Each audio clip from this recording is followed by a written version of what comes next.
আপনাদের স্বাগত জানাই। আমি আমার আলোচনা শুনবার জন্য ভূ রাজনীতি, ভূ অর্থনৈতিক বিবেচনায় বাংলাদেশ কোথায় দাঁড়িয়ে, কার সঙ্গে তার সুসম্পর্ক, কার সঙ্গে তার বৈরিতা, সেগুলো নিয়ে অনেক রকমের আলোচনা আমরা গত কয়েক বছর ধরেই করছি, শুনছি। কিছু জটিলতার মধ্যেও বাংলাদেশ আছে এবং বাংলাদেশ এই অঞ্চলের যে প্রধান দুই বৈরী শক্তি চীন এবং ভারতের মধ্যে কিভাবে ব্যালেন্স রক্ষা করে চলেছে সেগুলো নিয়ে অনেক কথাবার্তা হচ্ছে।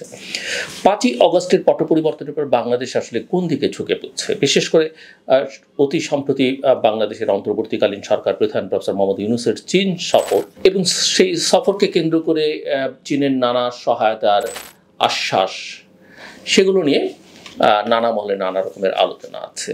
চীন বাংলাদেশের দীর্ঘদিনের ডেভেলপমেন্ট পার্টনার, আমরা জানি।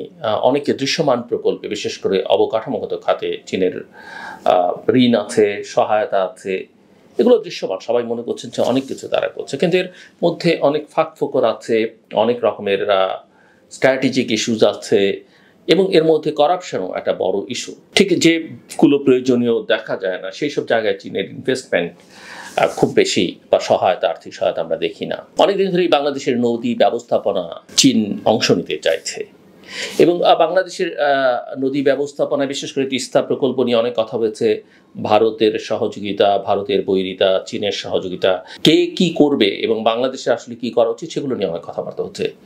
বাংলাদেশের নদী ব্যবস্থাপনায় চীনের সম্ভাব্য সহযোগিতা নিয়ে আলোচনা এখন দেশীয় এবং আন্তর্জাতিক নীতি নির্ধারণী মহলে আমরা লক্ষ্য করছি এবং এই আলোচনাটা অত্যন্ত গুরুত্বপূর্ণ আলোচনার বিষয় হয়ে দাঁড়িয়েছে। বাংলাদেশের নদ নদীর প্রকৃতি, চীনের নদী ব্যবস্থাপনার অভিজ্ঞতা এবং অতীতের বিদেশি প্রভাবিত পরিকল্পনার ফলাফল যদি আমরা বিশ্লেষণ করি, তাহলে দেখা যায় যে এই সহযোগিতা যেমন সম্ভাবনার একটা বড় দ্বার খুলে দিতে পারে, তেমনি অন্ধ অনুসরণের ফলে দীর্ঘমেয়াদী বিপর্যয়ের আশঙ্কাও উড়িয়ে দেওয়া যায় না এবং বিপর্যয়টা অবশ্যই বাংলাদেশের জন্যে, বাংলাদেশের দিক থেকে সেটা কিন্তু আমাদের মাথায় রাখা দরকার। নদী ব্যবস্থাপনায় চীনা সহযোগিতার সূচনা এবং এর বর্তমান যে প্রেক্ষাপট, সেটা একটু আলোচনা করি। যদি এই আলোচনার এই পর্যায়ে বাংলাদেশ চীন দ্বিপক্ষীয় সম্পর্কের প্রেক্ষিতে নদী ব্যবস্থাপনায় চীনের আগ্রহ প্রথম প্রকাশ পায় 2016 সালে। তখন শেখ হাসিনা সরকারে তিনি প্রধানমন্ত্রী। চীনা প্রেসিডেন্ট শি জিনপিং এর বাংলাদেশ সফর করবার ঠিক আগে অনেকেরই স্মরণ থাকবার কথা, তখনই বেল্ট অ্যান্ড রোড ইনিশিয়েটিভ বা বিআরআই এর আওতায় চীন $11 বিলিয়ন ঋণ প্রদানের ঘোষণা দেয়। চীনের এই প্রস্তাবনায় বাংলাদেশ পানি উন্নয়ন বোর্ড বা পাউবো এবং চীনা কোম্পানি পাওয়ার চায়নার মধ্যে আলোচনার একটা সূত্রপাত ঘটে। এই আলোচনার অর্থাৎ পাউবো এবং চীনের কোম্পানির এই আলোচনার ধারাবাহিকতায় স্থায়িত্বশীল নদী ব্যবস্থাপনা কর্মসূচি নামে একটি প্রস্তাবিত পরিকল্পনার খসড়া তৈরি করা হয় এবং যেটির মূল লক্ষ্য ছিল বাংলাদেশের বড় নদীগুলোর দীর্ঘমেয়াদী ব্যবস্থাপনা এবং পুনরুদ্ধার। আপনারা যদি স্মরণ করেন সেই সময়কার কথা, অনেকেই স্মরণ করতে পারবেন। পরবর্তীতে বাংলাদেশের তিস্তা নদী নিয়ে ভারত বাংলাদেশ বিতর্কের পরিপ্রেক্ষিতে, এবং এই বিতর্ক অনেক পুরনো বিতর্ক, এই বিতর্কের পরিপ্রেক্ষিতে চীনের সাহায্যকে বিকল্প হিসেবে বিবেচনা করা হয়। ফলে যমুনার বদলে তিস্তা নদীকে অগ্রাধিকার দিয়ে তিস্তা নদী পুনরুদ্ধার ও ব্যবস্থাপনা প্রকল্প প্রণয়ন করে পাওয়ার চায়না, চীনের এই কোম্পানি। কিন্তু প্রকল্পটির বাস্তবায়নে বাংলাদেশের অভ্যন্তরে রাজনৈতিক দ্বিধা এবং ভারতের আপত্তির ফলে প্রকল্পটি থমকে যাওয়ার অন্যতম একটা বড় কারণ হয়ে দাঁড়ায় এবং ভারতও এগিয়ে এসে একসময় বলে যে আমরাই এটা করে দিব, যদিও তিস্তার পানির যে সংকট সেটা ভারতের সঙ্গে বা ভারতের অনীহা বা অনাগ্রহের কারণেই বাংলাদেশি সংকটে আছে এবং দীর্ঘদিন ধরে এই সমস্যার কোনো নিষ্পত্তি বাংলাদেশ করতে পারছে না ভারতের সঙ্গে। সাম্প্রতিককালে অধ্যাপক মোহাম্মদ ইউনূসের চীন সফরে তিনি আবারও তিস্তা নদী সহ নদী ব্যবস্থাপনায় চীনের সক্রিয় অংশগ্রহণের ইচ্ছা প্রকাশ করেন। তিনি এমনকি চীনের পানি সম্পদ মন্ত্রীর সঙ্গে বৈঠকে বাংলাদেশের নদ নদীর জন্যে 50 বছরের একটা মহা পরিকল্পনা তৈরির অনুরোধ জানান। বিষয়টি অর্থাৎ প্রফেসর মোহাম্মদ ইউনূসের এই প্রস্তাব আপাত দৃষ্টিতে আশাব্যঞ্জক মনে হলো, এর পেছনে রয়েছে বেশ কিছু উদ্বেগ এবং সতর্ক বার্তা। আমি জানি না প্রফেসর মোহাম্মদ ইউনূস বা তার সরকার এই বিষয়গুলো বিবেচনার মধ্যে কখনো নিয়েছেন কিনা। একটা বিষয় আমাদের সবসময় মাথায় রাখতে হবে, পূর্বের অভিজ্ঞতা এবং বাস্তবতা এই দুটোকে মুখোমুখি দাঁড়িয়ে আসলে সবকিছু ভাবতে হবে। বাংলাদেশের নদী ব্যবস্থাপনায় বিদেশি পরিকল্পনার ইতিহাস একেবারে খুব যে নতুন তা নয়। 50-এর দশকে যুক্তরাষ্ট্রের ইন্টারন্যাশনাল ইঞ্জিনিয়ারিং কোম্পানি IECO বাংলাদেশের জন্য একটি বিশদ পানি সম্পদ ব্যবস্থাপনা মহাপরিকল্পনা প্রণয়ন করে। এই পরিকল্পনাটির মূল ভিত্তি ছিল বাণিজ্যিক পন্থা, যা বিশেষ করে বেষ্টনী পন্থা নামেও পরিচিত। এটি প্লাবনভূমিকে নদী থেকে বিচ্ছিন্ন করবার লক্ষ্যে অসংখ্য বাঁধ, স্লুইস গেট নির্মাণ এবং নদীকে নিয়ন্ত্রণ করার একটি কৌশলগত ব্যবস্থা ছিল বলা যেতে পারে। তো এই প্রস্তাবনা, এই ধারণা একেবারে যে নতুন সেটা একেবারেই নয়। সো যে কথা বলছিলাম যে এই মডেল বাস্তবায়নের ফলে বাংলাদেশের নদ নদী ক্রমাগত সংকুচিত এবং মৃতপ্রায়, প্রাকৃতিক প্রবাহ বন্ধ হওয়ায় নদীর পানিবাহিত বা পলিবাহিত যে ভূমি গঠনের প্রক্রিয়া সেটা ভেঙে পড়ে। প্লাবনভূমি হারিয়ে গিয়ে একদিকে যেমন ভূমি উর্বরতা হ্রাস পেয়েছে, অন্যদিকে জলাবদ্ধতা এবং নদী ভাঙনের ঝুঁকি বহুগুণে বেড়ে গেছে। নদী ভাঙন আমরা দেখতে পাই সারা দেশেই হচ্ছে, জলাবদ্ধতাও আমরা প্রতিনিয়ত, বিশেষ করে একটু বৃষ্টি টেষ্টি হলে তো আমরা সারা দেশের মানুষই সেটা লক্ষ্য করি। এখন চীনা নদী ব্যবস্থাপনা নিয়ে যদি আমরা কথা বলি এবং তার বাস্তবতা এবং সীমাবদ্ধতাগুলো কি, চীন যে নদী ব্যবস্থাপনা মডেল অনুসরণ করেছে তা বাংলাদেশের বাস্তবতার সঙ্গে সরাসরি মিল খুঁজে পাওয়া একেবারেই। চীনের ইয়াংশি এবং হুয়াংহো নদীগুলো সম্পূর্ণভাবে চীনের অভ্যন্তরে প্রবাহিত এবং পার্বত্য অঞ্চলের উপর দিয়ে প্রবাহিত হওয়ায় সেসব নদীর উপর বিপুল সংখ্যক বাঁধ নির্মাণ সম্ভব হয়েছে চীনে। 3 গিরিখাত বাঁধ বিশ্বের সর্ববৃহৎ জলবিদ্যুৎ উৎপাদন কেন্দ্র।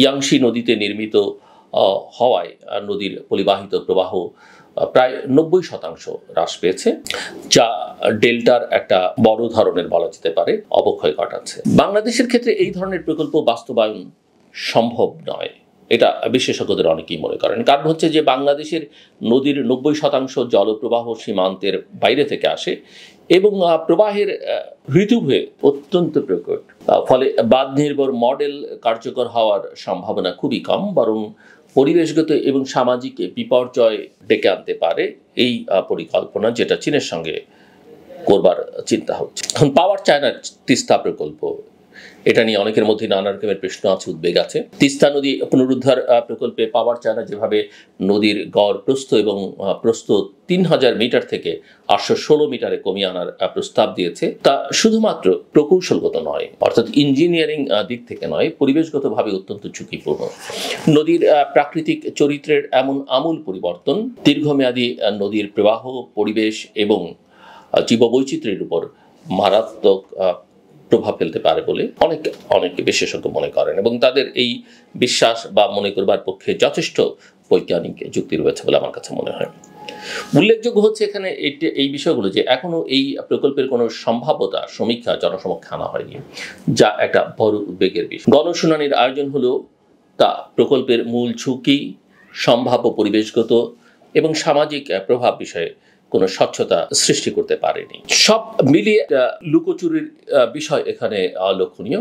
এখানে দেশীয় প্রযুক্তি এবং বাস্তবভিত্তিক কৌশলের প্রয়োজনীয়তা কথা অনেকে বলছেন যে বাংলাদেশের নদ নদী ব্যবস্থাপনায় বিদেশি দৃষ্টিভঙ্গির বদলে দেশীয় বাস্তবতা এবং প্রযুক্তি ব্যবহারে জোর দেওয়া এখন একটা সময়ের দাবি। আমরা সবাই জানি, সবাই অনুভব করি নদীমাতৃক বাংলাদেশ এবং নদীর সঙ্গে মানুষ, মাটি, জলবায়ু এবং সংস্কৃতির যে গভীর সম্পর্ক তা শুধুমাত্র স্থানীয় পর্যবেক্ষণ, গবেষণা ও অভিজ্ঞতার মাধ্যমে পূর্ণাঙ্গভাবে অনুধাবন করা সম্ভব। এবং এটা আমাদের মাথায় রাখতে হবে যে নদী হচ্ছে স্বাধীনভাবে তার নিজস্ব চরিত্র আছে, সেই চরিত্র অনুযায়ী চলতে পছন্দ করে। প্রকৃতিক সম্মত এবং উন্মুক্ত পন্থা যেখানে দলীয় নদীর স্বাভাবিক প্রবাহকে রক্ষা করে, পাড়ের স্থিতিশীলতা নিশ্চিত করে, পলি বালুর স্বাভাবিক বন্টনকে সহায়তা করে এবং প্লাবনভূমিকে সচল রাখে, এ ধরনের মডেল এখন সবচেয়ে প্রাসঙ্গিক, বিশেষ করে বাংলাদেশের নদ নদীগুলোর জন্য। কূটনৈতিক সুযোগ বনাম আত্মনির্ভরতা, এটা আসলে কূটনীতির জন্য এবং একটা দেশের আত্মমর্যাদার জন্য অত্যন্ত জরুরি। অধ্যাপক মোহাম্মদ ইউনূস চীনের সঙ্গে স্বাস্থ্য, শিক্ষা, প্রশিক্ষণ এবং বাণিজ্য খাতে সহযোগিতা বাড়ানোর প্রস্তাব দিয়েছেন, যা যৌক্তিক এবং সময়োপযোগী বলে কেউ মনে করেন। বিশেষত নীলফামারীতে প্রস্তাবিত 1000 শয্যার হাসপাতাল স্থাপন এবং চিকিৎসা পর্যটন উন্নয়নের প্রভাব স্থানীয় জনগণের জন্য একটা বড় সুযোগ হতে পারে। কিন্তু এই সম্পর্ক আরও শক্তিশালী করবার জন্যে বা শক্তিশালী করতে গিয়ে দেশের মৌলিক পরিকল্পনা কাঠামো চীনা কোম্পানির হাতে তুলে দেওয়া আত্মনির্ভরতা এবং স্বাধিকারের পরিপন্থী হতে পারে বলে আমার কাছে বিশেষভাবে মনে হয়। এবং আমি মনে করি যে আমার এই চিন্তার সঙ্গে, আমার এই মনে হওয়ার সঙ্গে অনেকেই যারা একটু যুক্তি দিয়ে দেখবার চেষ্টা করবেন তারা একমত হবেন। নদী কেবল প্রাকৃতিক কোনো সম্পদ নয়, এটি বাংলাদেশের জীবন এবং সংস্কৃতির সঙ্গে অঙ্গাঙ্গিভাবে জড়িত। তিস্তা বা যমুনার মতো নদীর সঙ্গে মানুষের সম্পর্ক বহু প্রজন্ম ব্যাপী। এই সম্পর্ককে শুধু একটি প্রযুক্তিগত ইস্যু হিসেবে দেখলে তা বিভ্রান্তিকর হতে বাধ্য। প্রকৃতিকে প্রকৃতির মতো দেখা উচিত, প্রাকৃতিক বিষয়গুলোকে প্রাকৃতিক বিষয় মতো দেখা উচিত। অতীতের মতো এবারও যদি কোনো বিদেশি কোম্পানি নির্ভর একমাত্রিক পরিকল্পনা বাস্তবায়িত হয় তাহলে তার ফল হতে পারে পরিবেশগত বিপর্যয়, অর্থনৈতিক ক্ষতি এবং সামাজিক একটা বিক্ষোভ। 21 শতকের বাংলাদেশ অবশ্যই পরিকল্পনা এবং প্রযুক্তির দিক থেকে স্বনির্ভরতা অর্জন করতে হবে। আন্তর্জাতিক সহযোগিতা অবশ্যই স্বাগত এবং এই সহযোগিতা ছাড়া আমরা চলতে পারবো না, তবে তা হতে হবে সমতুল্য অংশীদারিত্বের ভিত্তিতে, অন্ধ অনুসরণের নয়। আমাদের রাজনৈতিক নেতৃত্বের, বিশেষ করে যারা সরকারে আছেন, তাদের এটা মাথায় রাখতে হবে। সুতরাং নদী ব্যবস্থাপনার মতো জীবন মৃত্যুর প্রশ্নে জাতীয় স্বার্থ ও স্থানীয় বাস্তবতা সর্বাগ্রে বিবেচ্য হওয়া উচিত। সেখানেই টিকবে ভবিষ্যৎ বাংলাদেশ। শেষ করবার আগে আর যে কথা আমি বলতে চাই, বিশেষ করে যারা গাড়ি চালান বা নানান যানবাহন নিয়ে পথে চলেন, পারতপক্ষে হর্ন বাজাবেন না। পৃথিবীর কোনো সভ্য দেশে গাড়ির হর্ন কিন্তু শোনা যায় না। এটা এক ধরনের শব্দ দূষণ, বিরক্তিকর। অনেকে দেখা যায় রাস্তায় ট্রাফিক আছে, গাড়ি সামনের গাড়ি নড়তে পারছে না, কিন্তু তারপরে হর্ন বাজিয়েই চলেছেন। এই কাজটি আপনারা করবেন না, কেউই করবেন না। একই সঙ্গে যারা পথচারী তারাও একটু পথ চলতে সতর্ক থাকবেন। ওই পথ চলবার সময় কানে একটা মোবাইল নিয়ে হাঁটবেন এবং গাড়ির ড্রাইভারকে বা যিনি গাড়ি চালক তাকে অভিযুক্ত করবেন কোনো একটা দুর্ঘটনা ঘটলে, সেটা ঠিক নয়।